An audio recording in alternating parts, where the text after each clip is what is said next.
अस्सलाम वालेकुम, my name is Sharjeel Afzal and I am here to teach you physics class 9th। आज हम physics chapter number 1 physical quantities and measurement की exercise के जो हमारे पास रिमेनिंग 4 क्वेश्चन थे उनको डिस्कस करेंगे। लास्ट टाइम हमने 1.7 तक क्वेश्चन को पढ़ा था। आज हम 1.8 से स्टार्ट करते हैं।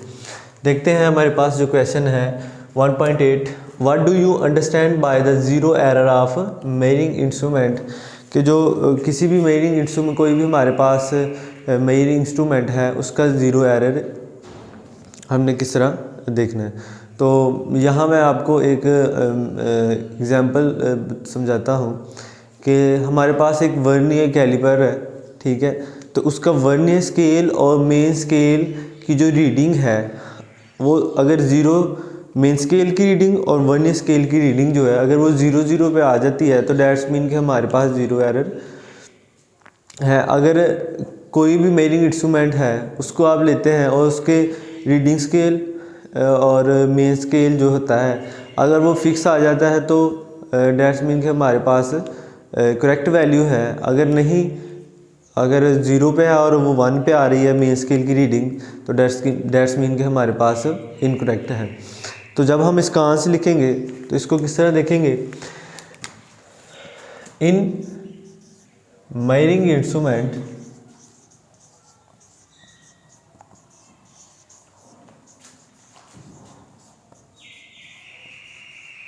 measuring instruments there may be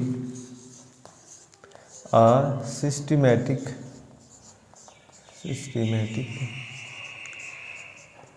error due to which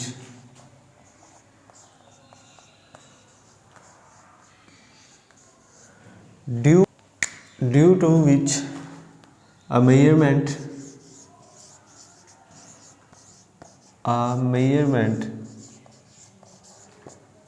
may be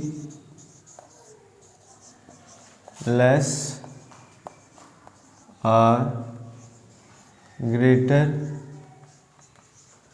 than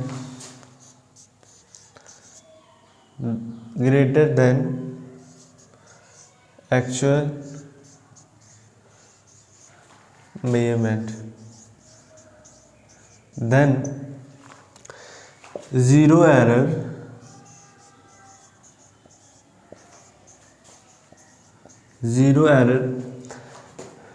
may be, then zero error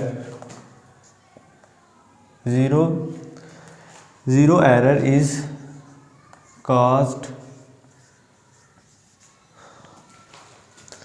by the incorrect position of 0 point। जैसा कि पहले भी मैंने बताया है कि जो हमारे पास ज़ीरो एरर है वो किसी भी मेजरिंग इंस्ट्रूमेंट को इस्तेमाल करते हुए किस तरह उसकी वैल्यू को डिस्टर्ब करता है, यानी कि वो इनकरेक्ट आती है या फिर वो ज़्यादा आ जाती है या कम आती है। तो उसके लिए जो हमारा आंसर है वो ये है कि in measuring instruments there may be a systematic error due to which a measurement may be less or greater than the actual measurement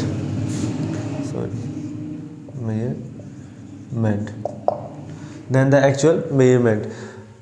जो अगर तो वो जो स्केल है उसकी इक्वल आ जाता है, बिलफर्ज वो 0 पे आता है या 1 पे आता है या 0 1 पे आता है या 0 2 पे आता है, तो वो क्या होता है कि हमारे पास अगर सेम वैल्यू हो जाती है 0 आती है तो करेक्ट है, अदरवाइज़ वो किसी 1 पे आता है 2 पे आता है या बिलफर्ज 3 पे भी आ सकता है, तो वो क्या है हमारे पास इनकरेक्ट है। जो हमारे पास 1.9 आगे वाला क्वेश्चन है वो क्या है कि why is the use of zero error necessary in a measuring instrument, कि जो ज़ीरो एरर है वो क्यों मेजरिंग इंस्ट्रूमेंट के लिए ज़रूरी है। सो इसके आंसर के लिए मैं बताता हूँ कि मेजरिंग इंस्ट्रूमेंट जो है वो ज़ीरो एरर के लिए जो मेजरिंग इंस्ट्रूमेंट है उसमें ज़ीरो एरर क्यों ज़रूरी है। तो zero error is necessary in a measuring instruments to measure the accurate reading. ठीक है, तो हमें चीज़ों को मेजर करने के लिए वो ज़ीरो एरर बहुत ज़्यादा ज़रूरी है। और जब हम इसकी रीडिंग लेते हैं तो उसके बाद जो पहला काम करना होता है, जो इंस्ट्रूमेंट का ज़ीरो एरर है उसको फाइंड आउट करते हैं। तो इसका आंसर लिखता हूँ मैं, zero error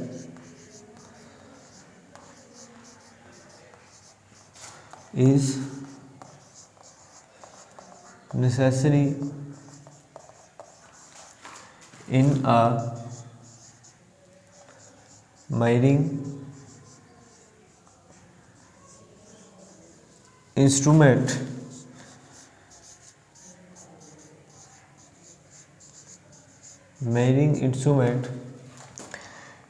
to measure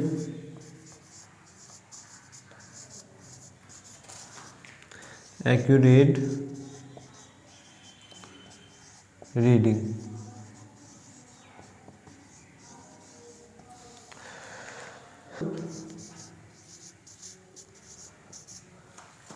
Taking measurement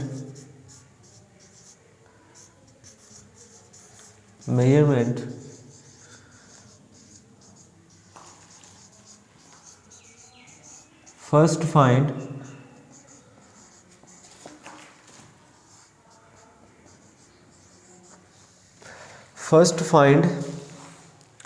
इसको रेज कर लेते हैं।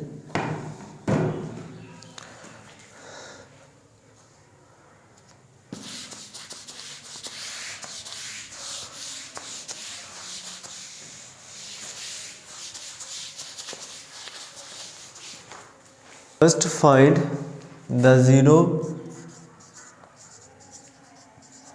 error of that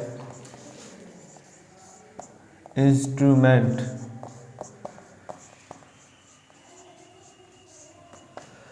कहता है कि जो ज़ीरो एरर है वो करेक्ट रीडिंग मेजर करने के लिए ज़रूरी है। उसके बाद कहता है कि जब हम इसकी मेजरमेंट लेते हैं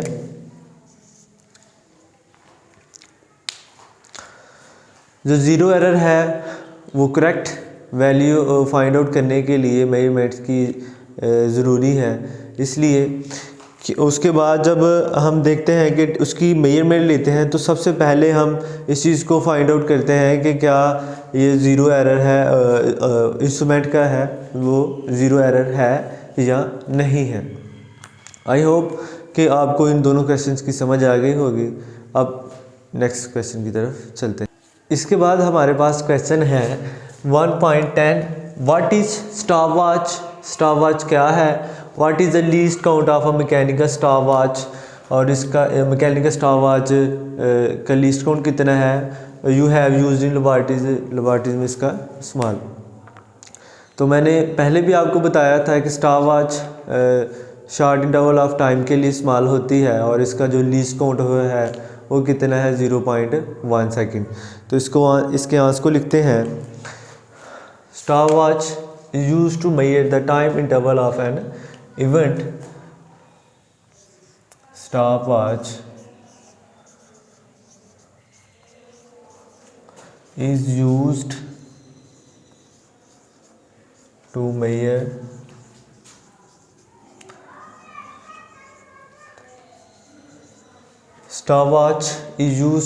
the time interval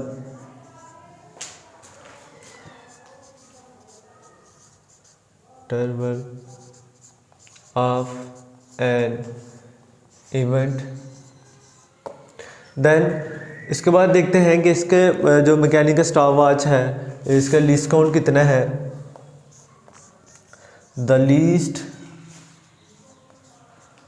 count of a mechanical stopwatch is 0.1 second. I hope कि ये क्वेश्चन भी आपको क्लियर हो गया होगा। नेक्स्ट क्वेश्चन की तरफ देखते हैं। कहता है कि why do we need to measure extremely small interval of times. हमें स्मॉल इंटरवल जो होते हैं उन जो टाइम है उसको मेजर करने की ज़रूरत क्यों पड़ती है। ज़्यादातर जो एक्सपेरिमेंट होते हैं उनको मेजर करने के लिए हमारे पास वेरी शॉर्ट टाइम होता है, तो उसको मेजर करने के लिए हमें जो इसकी ज़रूरत पड़ती है। तो इसका आंसर भी लिखते हैं। In most of the experiments,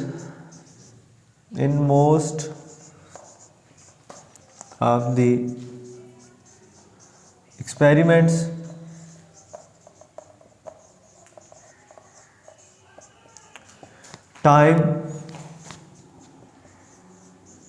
recorded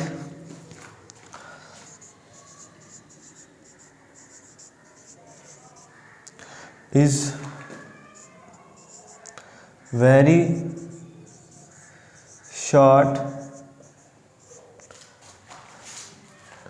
interval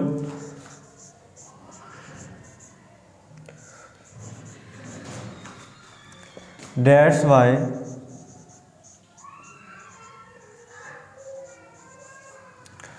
we need to measure small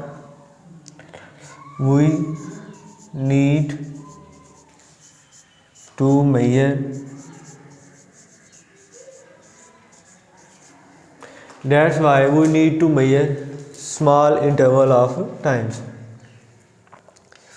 extremely या ना भी लिखें तो कोई मुश्किल नहीं। स्मॉल इंटरवल ऑफ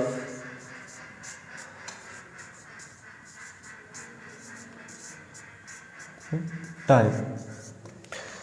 जो हमारा एक्सपेरिमेंट होते हैं उनके जो टाइम होता है बाज़ का तो वो बहुत ही ज़्यादा शार्ट होता है, तो उसको मेजर करने के लिए हमें इसकी ज़रूरत पड़ती है। तो आई होप कि इस क्वेश्चन की भी आपको समझ आ गई होगी। अब हम देखते हैं कि जो हमारे पास नेक्स्ट क्वेश्चन है 1.12 what is measurement by significant figures of a measurements. अगर आपको याद हो कि जब हमने सिग्निफिकेंट फिगर्स का जो टॉपिक था उसको कवर किया था, उसमें भी मैंने आपको इसकी डेफिनेशन बताई थी। All the accurate known digits and the first doubtful digit is called significant figures of measurement. तो इसकी डेफिनेशन को राइट करते हैं। इसका आंसर जो है all the accurately known digits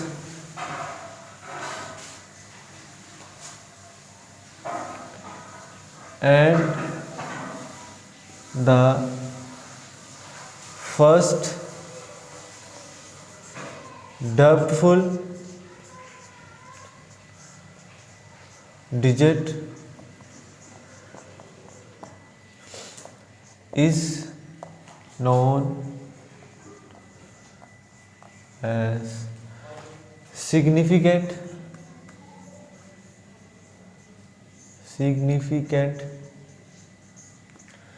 figures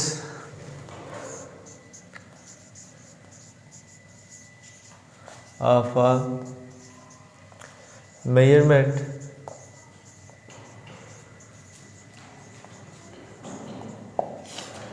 जो हमारे पास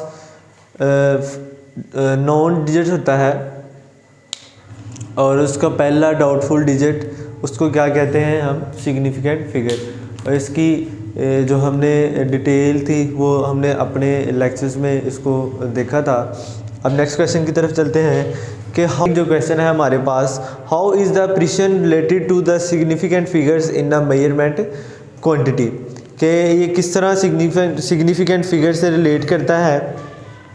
तो जो जैसे जैसे जो हमारी पास सिग्निफिकेंट फिगर्स हैं वो बढ़ती जाएंगी तो जो प्रिसिशन है वो भी पावर्स में आता जाएगी, उसकी भी वैल्यू बढ़ती जाएगी। तो इसका आंसर देखते हैं क्या है। कहता है कि in a measurement greater the number of significant figures greater is the precision.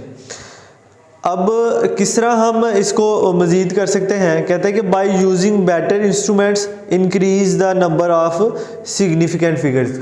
जो हमारे पास इंस्ट्रूमेंट हैं, अगर जो मेजरिंग इंस्ट्रूमेंट हैं उनको अच्छे इंस्ट्रूमेंट का इस्तेमाल करें तो इसमें भी इसके जो नंबर हैं वो बढ़ सकते हैं। अब कौन कौन से इंस्ट्रूमेंट हैं हमारे पास और उनमें से जो बेहतर इंस्ट्रूमेंट है वो कौन सा है, तो देखते हैं एग्जांपल इसकी। Screw gauge is made more precise than vernier caliper and metre rule. जो हमारे पास स्क्रू गेज है वो ज़्यादा बेहतर इसको मेजर कर सकता है बनिस्बत वर्नियर कैलिपर की और मीटर रूल के। मैं उम्मीद करता हूँ कि आज का जो हमारा लेक्चर था शॉर्ट क्वेश्चंस का, इनकी आपको समझ आ गई होगी और आपने इनको नोट कर लिया होगा। इंशाल्लाह नेक्स्ट लेक्चर में हम न्यूमेरिकल्स को स्टार्ट करेंगे और अगर आपको इनकी समझ आ रही है क्वेश्चंस की और अगर आपका कोई इससे रिलेटेड कोई क्वेश्चन है तो प्लीज़ कमेंट बॉक्स में मुझसे लाजमी डिस्कस करें। और आप मेरी वीडियो पसंद करते हैं और इन्हें आगे देखना चाहते हैं तो प्लीज़ मेरे चैनल को सब्सक्राइब भी करें, लाइक करें और शेयर करें। इंशाल्लाह नेक्स्ट लेक्चर में मिलते हैं, तब तक के लिए अल्लाह हाफिज़।